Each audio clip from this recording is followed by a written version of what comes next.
Hello everyone, welcome back to the channel. In today's video, I will show you how to fix Intune Company Portal app not working. Let's get started. Solution 1. Update the app to its latest version. To do this, launch your App Store or Play Store. At the top, you'll see a search box.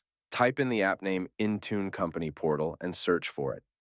Once the app appears, you'll find the option to either open it or update it at the right corner of the app. If you see the option to update, simply click on it and update the app to its latest version. Once the update process is complete, check to see if your problem has been resolved. Solution 2 involves clearing the cache for the app. To do this, open your Settings app and scroll down to find the option General. Next, tap on iPhone Storage. Here, you'll see a list of different apps installed on your device. After locating the Intune Company Portal app, tap on it to open its settings. Next, click on Offload app and confirm the action.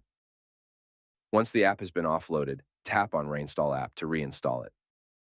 After the reinstallation process is complete, check to see if the issue has been resolved. If you're still encountering the issue, you can try Solution 3, completely delete the app from your device and then reinstall it. This can sometimes resolve persistent issues with app functionality. So, click on Delete App and confirm the deletion.